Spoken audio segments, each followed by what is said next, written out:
We just watched Punisher, One Last Kill. They were wrong about the math. Yeah. I was going to say another subtitle for this might have been first person shooter. Oh, nice. Half of it played like a really good demo for a new first person shooter game. It's essentially what it was, with a very loose thread of a story setting it up, but it was pretty much all you needed to get the ball rolling with this, you know? I don't mind this idea of short stories, as in, you know, It was about 45 minutes. It was about the length of an episode of any of the shows, but instead it's like one and done. Not quite as fantastical or full of surprises as like Werewolf by Night, but Werewolf by Night no one was ready for, and it had so much extraneous Marvel stuff in it that I'm just like, ugh. This was just, hey, we haven't had Punisher in a while, and here's about as much Punisher as you're going to be able to handle for 45 minutes. Yeah. Well, there was a lot of setup. That's not really a complaint. I loved it. Let me get that straight. That was great fun. But there was a lot of, I don't know what's going on. Are you here? No, you're not here. Wait, are you here? All right. No, you're not here. Shit. That's a great impression. This is mine. I've cooked up my own impression of the Punisher, and this is it.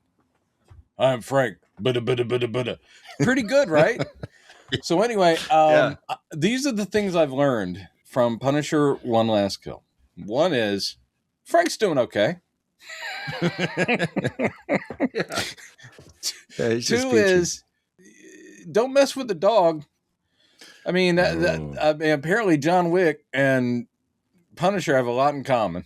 You never mess with the dog. Just don't. I'm telling all you people that. Also, cats. That's not Frank. That's me. I will come for you. Don't mess with the cat. All right. And 3, I learned never take a gun for granted. Just don't. If there's one just laying in the street, pick that up. That felt very video game, but it was also throughout that whole sequence, he was collecting ammo along the way. I was like, but also that's smart Punisher stuff and real world stuff, as in he is constantly aware of his surroundings, what weapons he can use, and then, you know, he reaches. At least it's realistic that they don't have endless ammo. So him like finding clips and like popping more in, or trading out that one's done. Now I've got the pistol, and now not even that. So now I've got a baseball bat. But that is pretty much right in the vein of what you want for the Punisher, which is essentially a raid type thing, which is what we had here, where it's him just trying to survive story after story of you know, baddies coming at him. One thing I really like too is that most of they're not hired. She just said, I will pay whoever, you know, kills him. So it was a bounty. But all these sort of like that looked like a lot of weekend warriors. There's a lot of dudes in just like golf shirts and shorts coming after him. I was like, okay, all right. I guess that's real world. That's where it really was kind of video gamey too, because it was basically just like mindless NPCs throwing themselves at him, like, you know. It was good. I mean, it was great fun. Let me get. I can't stress that enough. No. I'm not coming for it. That was pretty much exactly what I wanted, except for, as we were talking about, we expected maybe something that was more of a bridge type thing. The only thing this established is he's not going to commit suicide. That's what the whole thing is like. He's going to keep on punishing. And I'm here for it. Yeah. And he's back in the suit by the end, walking around in broad daylight too. I really he's just like, here I am. Yeah. But they pretty much established cops don't come down that way. So it's like, nor do any of the local superheroes. Apparently, I kept thinking about that. I was like, this is New York, right? This is like in the MCU. It's like, where's Peter? Yeah. You know, where's Matt? You telling me Thor's got something better to do? Doctor Strange. Yeah, I know Doctor Strange, man. Damn. Wong. Where's Wong? Which is the name of his next series. It'll be Where's Wong? It's just crazy Wong adventures. So yes, Bernthal, and he is lifting from a storyline in the comics, which was the whole thing about the Nucci family, which here they deal with all of his like vengeance, and they just sort of show it in flashback, and it's pretty hardcore. I think Manucci makes a big impression. She's pretty great and they don't resolve it. It's like, No. she's like, I'm going to love watching you die, and I've set this up, and there's no way you're getting out. And by the end, but Manucci is still around, so I have a feeling that's a thread that'll get picked up hopefully someday. I thought it was interesting too in retrospect, thinking back on the kills, like as the narrative is allowing you as the viewer to kind of piece things together. It's like, oh, he's the guy who killed all her family. Yeah, that's what this is all about. And then the youngest, her youngest son that he killed right in front of her. Yeah. She said, "I know he didn't touch those kids," which he did. He did. That's the whole thing. That I mean, and true to the comics, but also I think that's the necessary thing of like, he has a code, and that's a young person. True, he's a Nucci, but that's a young person. Why would he take him out? It's like, oh no, he was a despicable he was a monster. Yeah. And the mom, of course, is going to be like, my boy would never do such a thing. Of course he did. Right. All the Nuccis are like irredeemably awful, and he took them all out. Boy, did he ever. He took a lot of people out. And I don't date very much, so I don't take nearly as many people out as Frank Castle does. He's showing them a good time. He's like, what do you want to eat? So is the big beard going to be like is that going to be his look from now on? Bearded Punisher? No, in the trailer, he doesn't have it. That's right. He must shave at some point. I guess you're right. Yeah. I don't think he has it, right? I guess not. Did he have it at the end of last Daredevil season? Did he have it when he broke out of Fisk's maybe prison? So. I think he did, but not that big. Not Abraham Lincoln big. I was kind of surprised that there was no mention of the story that led up to this. I mean, apart from the Nucci thread, which is that is the story of this. There was no mention of him being in the ATVF. No, that surprised me too. The fact that his emblem was like, well, just like in the real world, has been like taken by horrible people, and you're like, he would have a problem with that. And they did give that little bit to him in Daredevil, so I'm like, yeah, maybe he only had an hour, and he's like, you know what, I'm not gonna muddle it with too many other plot things. That's okay. Yeah. We got Karen, or at least a vision of Karen giving him shit. That was good. It would have been like really, really fan servicey, but I don't think anybody would be complaining if like right at the last frame, like Spider-Man shows up, say, "Hey, Frank," the credits roll. No one would. Of course, they're not going to do that. I would have loved if Spider-Man showed up at the very end, and it's just like all these bodies in the street. He's like, "Hey," and then he like literally just heaves. He's like, "Oh my god, they're all dead." The different energy, but that's one of the great things in the comics too, is that the different energies that these characters have, because Daredevil tends to be grim. Spidey has horrible things happen to him, but he always remains sort of like light and buoyant. And then you've got literally Frank Castle, who's the grimmest motherfucker of all. So anytime those characters interact, it's all about the personalities bouncing off each other. Just like when Spider-Man and Wolverine had their own comic for a while, just because the writers were like, oh my God, what a perfect pairing, because Wolverine hates all that nonstop chatter. So, that kind of stuff is fun. But Bernthal nails it. He knows the character. He also is not running from the limitations of it, which is just about, he has nothing in his life except for his mission. So this focusing on, he really thinks he's done. And so do the ghosts in his head, all of his Marine buddies, and going like, what's your mission now, buddy? You took care of the Nuccis, they killed your family, and why are you still around? And he's like, I'm going to take myself out. And then, no, maybe there's more to do. I really liked the idea, at least, of him locking up his guns and then putting the key down. Just so at the end, of course, he's going to come and grab that key back. He's like, I think I got more punishing to do. Yeah. I did like that scene where he's at his family's grave. He said, yeah, 1 batch, 2 batch, yeah. Yeah.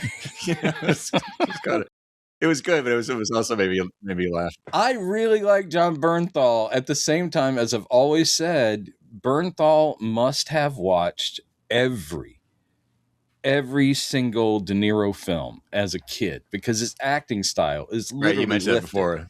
Yeah, it is. It's just like the head stuff. And they even did the, right at the beginning, the whole him looking in the mirror and then smashing it. But he's looking in the mirror for a while. And I'm like, please do not say. What are you looking at? Who are you looking at? Looking at me? You talking to me? But all that stuff is great. Actually, him with the shirt off and the big beard, I almost thought of like Donald Glover is like, this is America. Starts doing the music video dance and doing all that stuff. This is America. You ever see that? No. All right, you're pop culture illiterate. That's a shame. Yeah, sorry.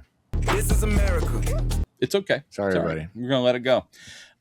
In this video, with just tack that on, so that'll be our public service. Is like, here you go, enjoy. Okay. This is America by Donald Glover.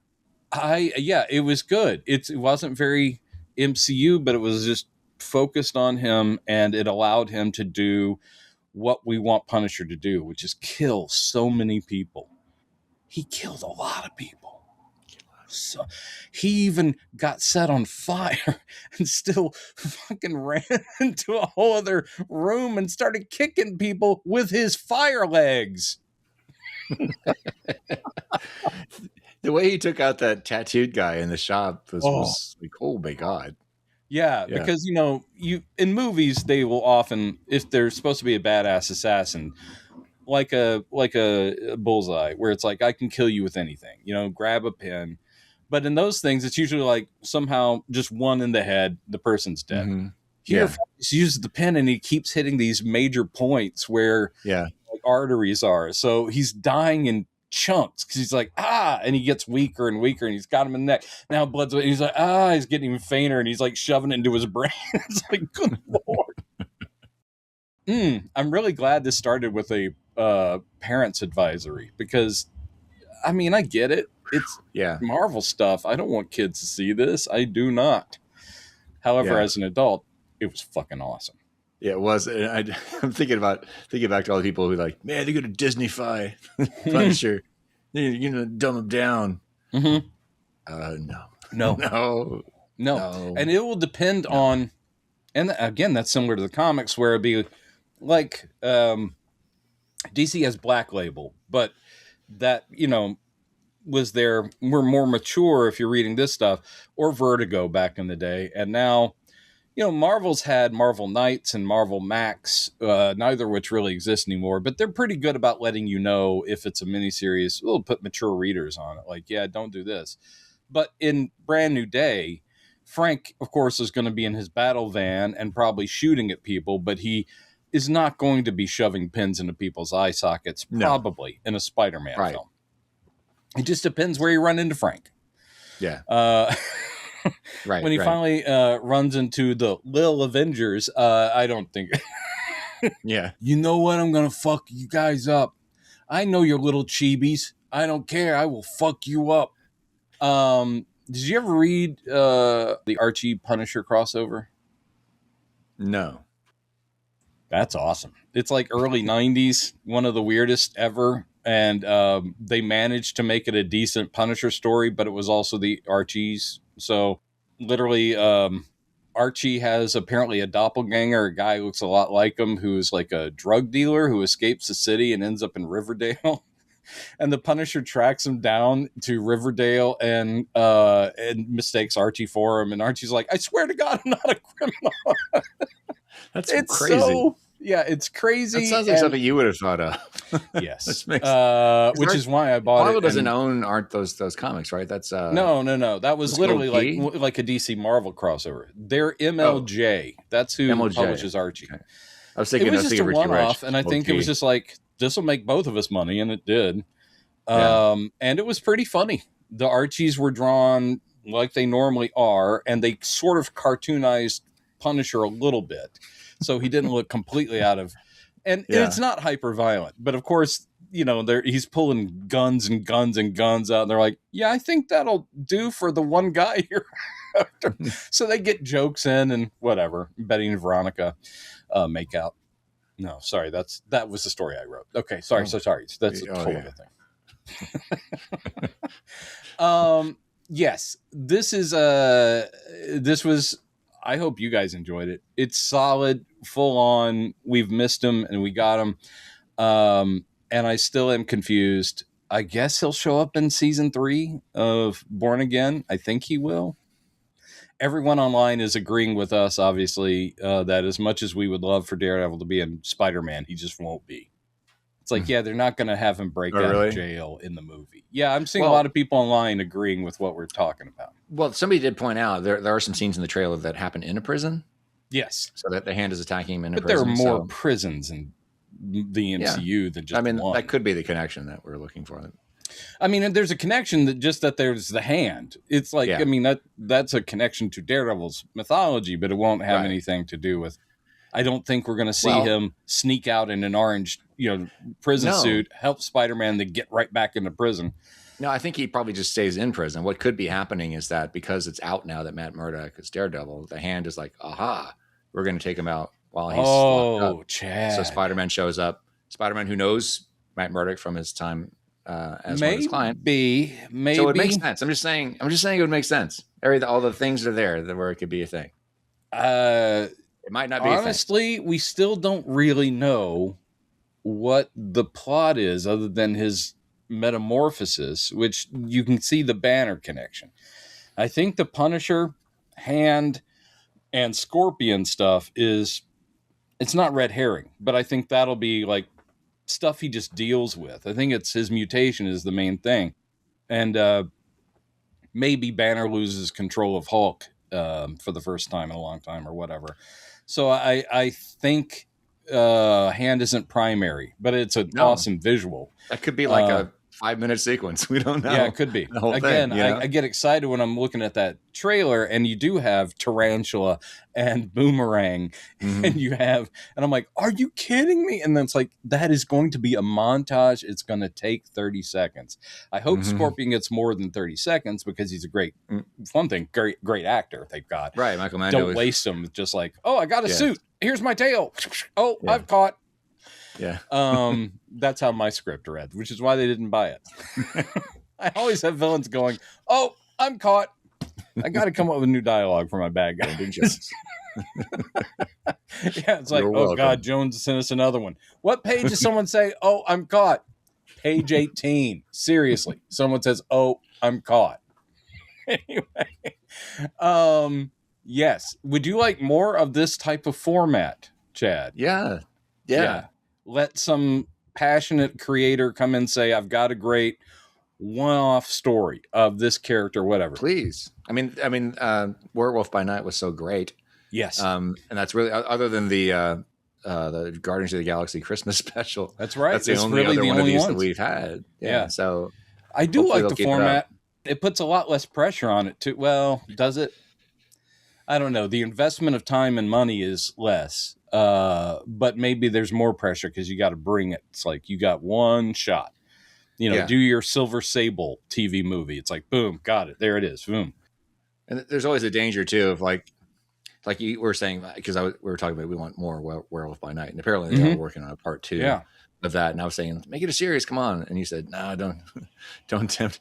I mean, there's always the danger of a slippery slope when you take something that's really great when it's condensed and tight, and then you try to stretch it out to a whole season. It could lose. I mean, I would be all over it because, again, I wrote a pilot script for a Tomb of Dracula series. It's like based on the Marvel comic. No one at Marvel's read it. Don't worry, folks. But I do have a Tomb of Dracula pilot, should you want to look it up. And it's period. It's set in the 70s.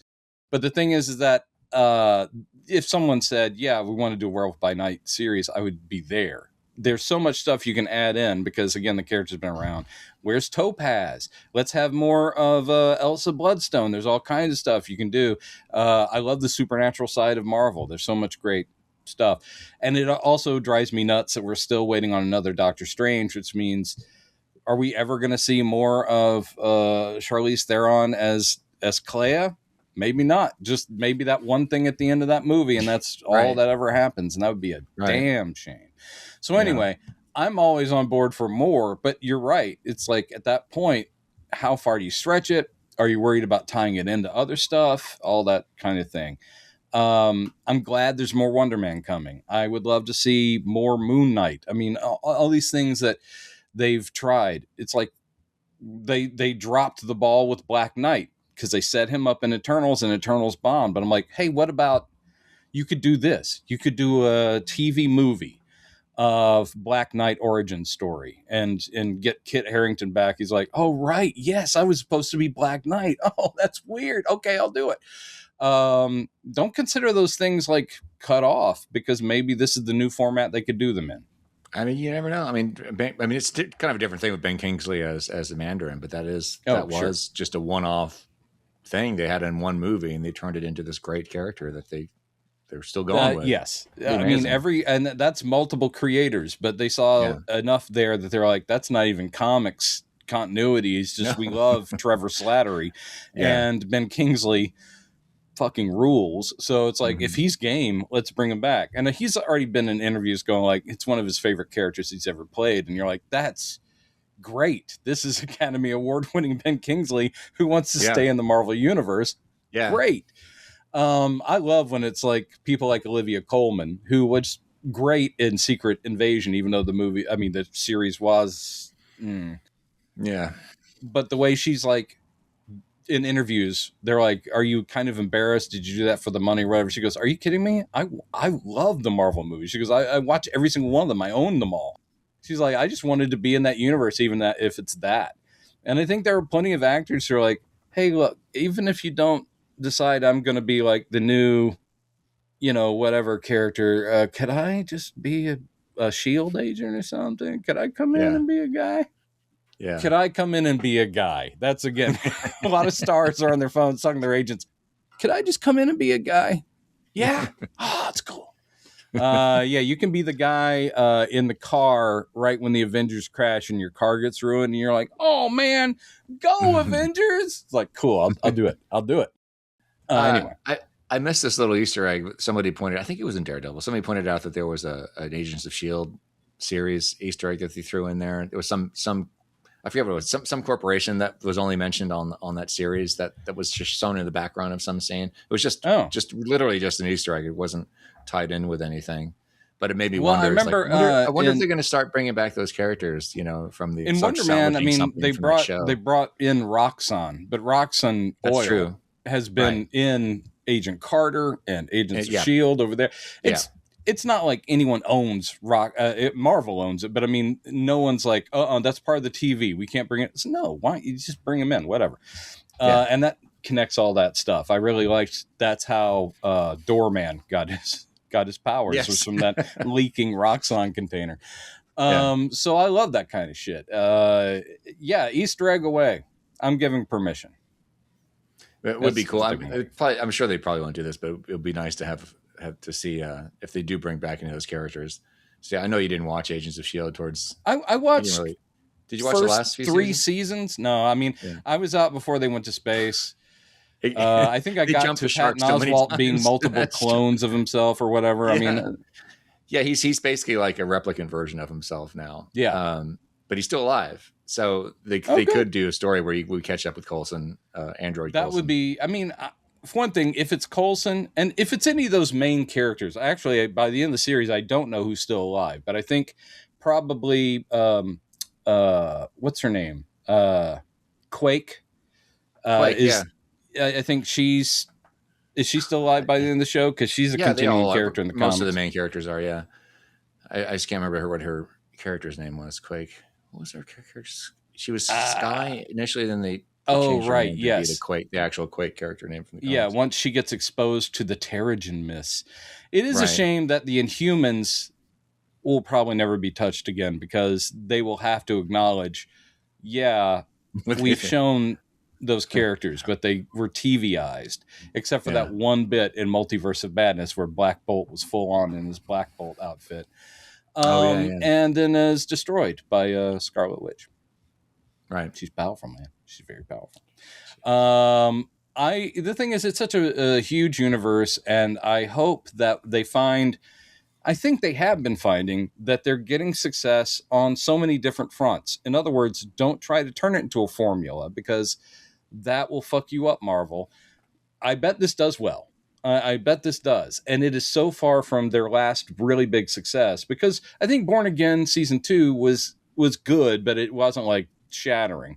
And apparently their numbers dropped, and I don't understand that. I don't get. I'm like, it just kept getting better, so I don't see why people dropped off. But the last big success is Wonder Man, which is about as far away as you can get from, you know, Punisher: One Last Kill. I think it's just treat the characters well and find creators who are really excited to work with a specific concept, theme, genre, because you can do any genre in there as long as you do it well, man. That's all I'm saying. Now, my exciting thing is we're out probably a week or two from Doomsday trailer officially release. Oh yeah. I mean, there's no date, but I can't imagine they're going to wait this much longer because the movie season's about to start. They'll probably put it in the front of like a Disney film or something. It'll probably yeah, that's probably what's going to happen. But it'll probably be in front of Spider-Man, even though that's Sony. I bet it'll be there. Oh, by the way, I saw a clip totally switching the channel. I mean, switching the channel. Yeah, switch the channel. Go ahead. Switching the subject to something that's a little more depressing. Oh, great. Mandalorian Grogu, which I have seen some clips that look really fun. There was a clip that popped up on social media today of a scene between Sigourney Weaver and Mando, and it looked really stiff and boring. And I'm like, I didn't watch it, but I saw what people were reacting to wasn't necessarily how it was shot that I saw. People were reacting to. I think that's the scene, is that he gets his original ship back and he gets it from Sigourney Weaver. And she shows up going like, hey, man, you'll want this. And basically the person was saying Disney's making all their decisions, specifically with Star Wars, based on money and merchandising. And it's like, what the people want is him in that old ship, which actually I do prefer. I like the little, the ship, but I was like, where's he going to sleep? And Grogu's just going to sit in his lap all the time? That's awkward. It's a tiny little ship. Yeah. I mean, Jake Lloyd basically filled the cockpit of that ship. Little Jake Lloyd. But yes, they're basically saying nothing matters in that world. It's like, he'll have to fight and then everything will be okay. Like, all right. Yeah, that was one of the most ham-fisted decisions, which had to come from marketing, because they're just like, we got to keep selling Grogu stuff, put them back in. Yeah, we got to get the toys. Idiots. People aren't as excited about the show as they were before you did that. I'm not that excited about this movie. And our mutual friend, Jerry Chrisman, of course, is very excited, but he's cautious. He's like, God, I can't wait to see it. I hope it's good. It's like everyone kind of like, I hope it's good. Me, I mean, the way my money is right now, it's like I might skip it, which I feel terrible. I want to see it. It's new Star Wars. But if I have to choose between that and seeing something else down the line, a la Spider-Man or a la Supergirl, then it's going to be those. It's not going to be Mandalorian Grogu. However, I will go to Burger King for the Mandalorian meal. Oh, yes, I'll have my fries Groguized.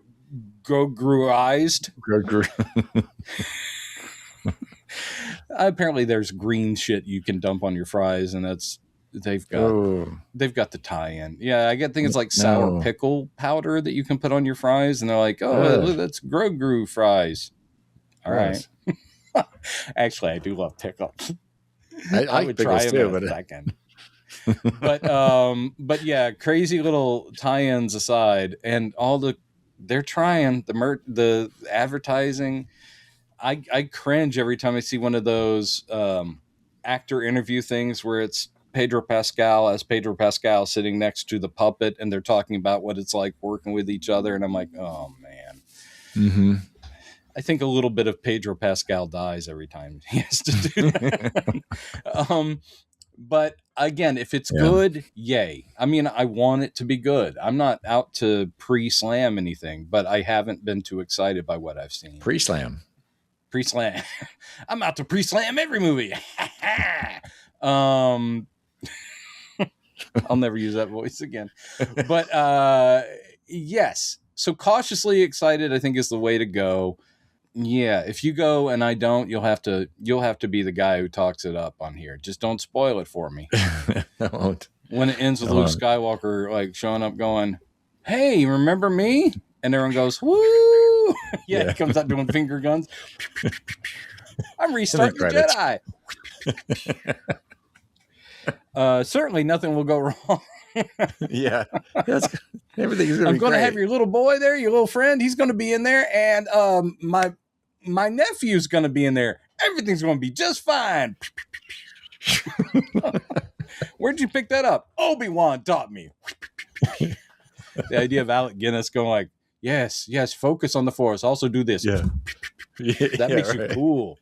All Jedis do this. Trust me, all of them. Stretch out with your feelings.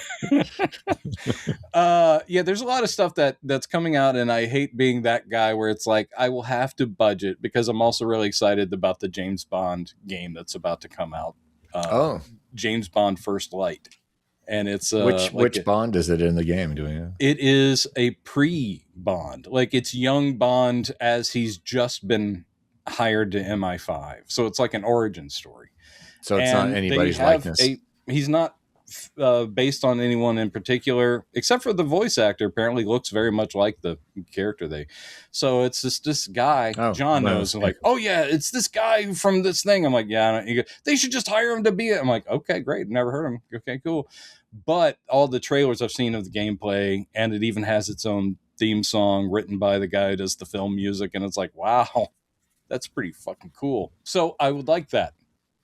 My birthday was in March, but if you guys are feeling generous. Anyway, so we'll continue to watch things and talk about things. Punisher was great. And I think half the budget went towards Caro syrup and artificial blood, because, geez. Yeah, and squibs. What was interesting was how they pulled back a couple of times. Like, I mean, obviously it's ultra violent, but there was that one thing in one of the rooms where he gets the guy and puts the gun right up under his jaw, and then the camera zooms and you just see the blood splatter. It's like they're not actually going to show brain come out the back of the guy's head. Right. And I was like, interesting where they choose to draw the line, because everything else is like, oh, the dude on the chopping board who first gets his arm broken, which for me, because I'm squeamish, I'm like, hung on people are getting shot, but that's like, I'm like, oh, and then he slices his throat open, and it just like blah blah blah. Yeah, and it lingers on him for a second. You get the guy, watch the guy realizing he's dying. Like, I know. Hey, you're like, yeah. So yeah, don't let your kids watch it. And also, if you are a little sensitive to hyper violence, I don't know why you'd be interested in watching anything. Yeah, this ain't your daddy's Sledgehammer. I love Sledgehammer. Was of course mocking all those action macho movies of the 80s, and we could probably use something like that. Like, it's time to parody like the John Wicks now. Though John Wick is so cartoony, it kind of becomes a parody at various points. I never watched any of those movies. You never have? No. I wasn't on board like at the very beginning. It was probably like the second one. I was like, oh, the first one made so much money and everyone loved it. John, of course, talked it up like it was the second coming of Christ.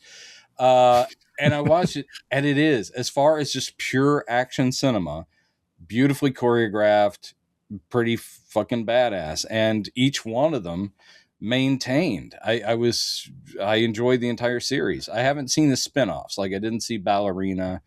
I didn't watch that show, The Continental, which was like the prequel. And it was actually a series, but I didn't see any of that. That said, big fan of the Wicks and the Punisher. It remains awesome. What do we talk about now? Do we just wrap it up? I think unless you can think of something else. No, I just always late night edition. I think that's it is a late night edition, even though here it's like 7:30. I've got plenty of time left now. Yeah, it's pretty early for me too, but yeah, I know, because you're up to like 3 or 4 every night. Every night. You're a rocker. I am going to probably get some more work done, which is important. But we thank you for hanging out with us. Chad will probably edit some crazy things in there. I don't even watch our videos anymore. And I hear a rumor that Chad is now just randomly inserting fart sounds when I'm talking. You guys need to let Chad know to stop doing that. Anyway, we hope that you're enjoying our continuing old man launch into pop culture, especially comics. I don't have a Punisher shirt, and I wouldn't, but It's like when we get to talking about Spider-Man, I'll finally break out my Spider-Man shirt I've been waiting to wear for a while. Right now, I'm wearing Jackie Daytona, Human Bartender from What We Do in the Shadows. Oh, did you ever watch What We Do in the Shadows? No, but I love those guys. It's a great what was the name of the show that they had? It's called What We Do in the Shadows is the name of the show. That the TV show that they both had. It was a comedy series that the two of them did. What? Who are you talking about? Yeah, that dude, that guy, and Matt the other Berry? guy. No, Matt Berry has made many a comedy program. Maybe I'm getting confused with somebody else. What We Do? What We Do in the Shadows, brilliant movie that became a brilliant series that lasted several seasons and one episode, and there were callbacks to it. He has an alter ego that he's a Jackie Daytona, Human Bartender. So I have Jermaine Clement. Clement. Hold on a second. I'm gonna piece this together. Are you talking about Flight of the Conchords? That's it. Thank you. Mm-hmm. That's what I was thinking of. Jermaine Clement does show up in the series, but just like a guest starring thing every now and then. He's mainly an executive producer, but yeah, I love Flight of the Conchords, and I really respect them. They had an amazing first season. They put out an album that sold really well. They did a second season, which I really do enjoy, but the songs weren't quite as good, and then they shut it down. HBO wanted to do more, and they said, you realize that we're writing those songs, and the reason the songs in the first season were so good is we wrote those like 7 or 10 years ago, and now we're having to write new music for every season, and it's not as good. And so they basically said, if you want the show to be good, we can't do it like year to year to year.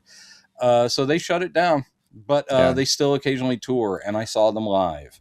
My favorite bit was the David Bowie episode where he's playing David Bowie. Yeah. That's pretty freaky, Bowie. Bowie's in space. It's so great. I love pretty much everything that guy's done, except for the Time Bandits reboot, which had its moments. Yeah. But largely just seemed like they had an idea and then they just said, forget this idea. Let's just get it over with.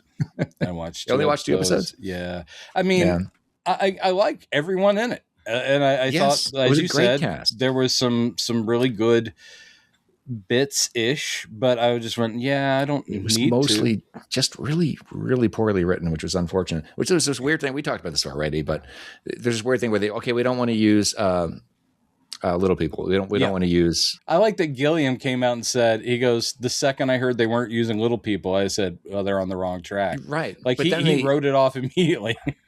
They didn't. They cast those parts as full on, normal people. But then they wrote little people into the script later in these scenes where they don't even encounter the other characters. So it would seem like they were trying to do this damage control with it. Okay, well, here's some little people over here, but they're playing different characters. But wouldn't they have already written all the episodes before they started filming? I think they probably did. I think they cut it in.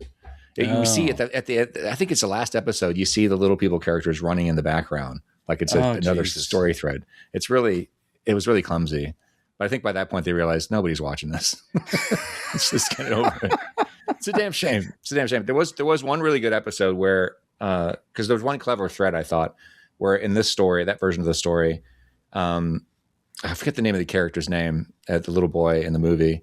Mm-hmm. In this version of the story, he has a little sister who winds up following him through the thread through time. She figures out where he is, and then they catch up with each other in like prehistoric, like Arctic situation, and where she's basically become the leader of this Neanderthal tribe. And it's actually very funny. That episode I thought was very clever, but that was about it for most of this. Again, they're talented people behind it, but the main thing I would always say is why? I get nostalgia, but it's like, and yes, turning it into a series where you have a lot of money and you can visit lots of other time periods and bounce around a lot sounds, but if the humor isn't, knife edge sharp, then again, the purpose of doing it, it's like, can't wait for Back to the Future, the series. That's going to be great. Yeah. Marty, we got to go back to deal with your great grandparents. Oh no, Marty, we got to deal with your clones in the 30th century. Oh, no, I don't want that. I don't want that. let's just leave some things be. And this is coming from a guy who loves resurrecting old IP, but I usually, if I'm going to do it, for instance, there's a Scooby-Doo series coming up. Literally a live action TV series that's like an origin story of how they met as teenagers at like a summer camp. And I'm like, yay. I bet there'll be lots of snarky references. Yay. Yeah. This is what we've all wanted. No. This was a point that was brought up. I forget who was saying that. Maybe it was on John Campia's show. But they're talking about, I think it was, where they're talking about Maul Shadowlord, that series. Oh, that just which up. I did start. I've seen the first 2 episodes based on your recommendation. I'm enjoying it so far. Yes. Yeah, and it really is excellent. And they were pointing out. You buried the lead, by the way. You didn't tell me that Richard Ayoade is one of the voices, and I love that guy. Oh, he's Two Boots. Oh, really? Okay. Yeah, I didn't look at the voice He's one of the few British comedians who hasn't voiced someone in Star Wars. I was like, oh, of course they got him. Yay. Anyway, yeah. And I think, I'm not sure if if it was Campy or somebody else who was pointing this out, or whether it was his show or somebody else. But this person I saw online, whoever this was pointing out that the thing that was really strong, the thing that is really strong about Maul Shadowlord is that they're just basically telling a good story, and they're not leaning on all the little Easter eggy things. Right. You've got a great character, and they're doing interesting things with that character. Then they introduce new interesting characters whom we haven't seen before, doing Star Warsy things, but it's not like they're not just throwing Easter eggs at you constantly. It's just a great, engaging story. The thing with that IP is that it's a spider web. Even the MCU, I love if they say something like, geez, after the Hulk destroyed Harlem, it's like, if they're making reference to something, that's great and it's awesome, but I don't need it because it is such a huge universe. Again, you could do a series that followed Aunt May. R.I.P. You could just follow these characters and they have their own stories. They don't all have to overlap. I love when they do, but the focus should always be on the character, the story, not how it all interweaves with everything else. Mm-hmm. My Paste Pot Pete pilot, speaking of which, guys, I keep writing pilots for shows that aren't going to happen, but there's references to Daredevil. There's a couple references in there, and I'm like, yay. But I was like, no one has done this character, and I'm going to take him as far as I can. No one has done Silvermane, who I made the main baddie of the series, and I'm like, Silvermane's a great mob boss of Marvel Comics, but he ends up being a cyborg. I'm like, yeah, I want to use that. So there's just an infinite variety of avenues you can take this stuff. And hopefully if you do them well, then people go, yeah, I don't need to have like guest stars and cameos constantly. No. People walking through going like, oh, wait, isn't that? Yeah, it's Saul Guerrero. He's like, hi, everybody. Right. Just tell a great story. You got to set this huge universe, just tell a great story. That's why I still think this is not Star Wars, but I still think it would be really fun to have to tell stories with the characters Jules and Vern, Jules and Vern Brown, Dr. Emmett Brown's children from Back to the Future. Yeah, is it Emmett Brown? Is that his name, Emmett? But Doc Emmett Brown. And it doesn't have to be called Back to the Future. You don't even have to mention Marty McFly in this. No, they're just they steampunk grow up and they time have traveler adventurers. Yes, yes, exactly. How could that not be fun if it's well written? And I mentioned that. I mentioned that in a comment somewhere and on YouTube. Where was it about Back to the Future and about the possibility of sequels? And I wrote my little idea, and somebody commented and said, "I literally despise this idea." Oh, see. But that's the thing, is that something in existing, especially if it's beloved, it sparks I understand. This day, the thing that, and I was talking about this with Jerry, is that Buckaroo Banzai, that we still need to do an episode on, because I freaking love. We did do an episode on Buckaroo Banzai. Did we? Yeah, it's still members only. I know. Wow. Members only, like my favorite jacket. Well, but I probably mentioned it then too. But Buckaroo Banzai, the guy who directed it, W.D. Richter, was the screenwriter of Big Trouble in Little China, and he has been interviewed before. He goes, "You realize those happen in the same universe." And he's like, oh, and the idea of Jack Burton, like Kurt Russell's character from Big Trouble in Little China, crossing over with Peter Weller's Buckaroo Banzai makes my head explode. I want to write it. I want to watch it. I want it to exist already. And of course, those actors are elderly gentlemen now, and God bless them. So it would be recast or whatever. But the idea of a crossover that is straight into the fanboy vein, and I'm like, oh, I can see it now. Oh, it's going to be amazing, and it's not going to happen unless, I don't know, someone gets the rights that has a lot more sway than I do and money. But yeah, I can't help but think about it. Me saying this, there's probably someone that's going to respond in there going like, that would be shit. Yeah. So there will be people that'll be like, oh yeah, that sounds awesome. And then there'll be people that are like, what's the fucking point? Mm-hmm. I get it. And I want new stories and new ideas all the time. To be fair, but I also love that stuff. That's what we said about Andor when they first announced Andor. We were like, yes, that's stupid. Why would anybody want to watch that? I just was like, of all the characters in Rogue One you'd want to spin off, that's like, I don't give a shit about him. And that is one of the and then I watched the series, I'm like, oh my God. That is one of the biggest proofs of concept of like, it just takes somebody with the right imagination. And exactly, because that was something not Disney. I mean, yes, Disney, of course, made it, but that was no one's idea except for, what's his name? The showrunner, creator of Andor. I forget. Okay, great. Well, again, we're old men. But that was literally generated by him, and he takes it to them, and they're like, you got to convince us. And he's like, here's the concept.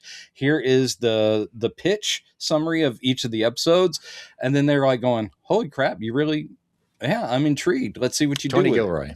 Sorry, just came back. Tony Gilroy. Thank you. I'm glad that it popped in because by the way, that Kathleen Kennedy actually had to fight for, had to fight Disney to get that made. And we made that point too. For all the crap she gets, let's not forget that she made some very good things come to life.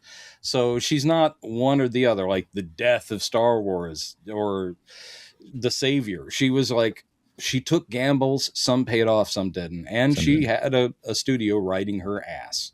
Yes. It sounds awful. I'm sorry. It doesn't even matter if it's not even a studio, but just like a guy. I don't want anyone riding my ass. No. That's why I put a sign back there. It says no riders. Don't do it. Do not ride. Yeah, the sign says don't do it. And it's just very vague. Don't do it. Anyway, on that note, hopefully no one's riding your ass, P-Saps. But let us know what's coming up that you're excited about. What we should talk about. I am very ashamed I can't remember that we did a Buckaroo Banzai episode, but someday that will come to even the free listeners, and we will continue to cover stuff, and maybe again we'll dig up old stuff because I'm always all about talking about failed media from the olden days. All right, bye everybody. Goodbye. Bye.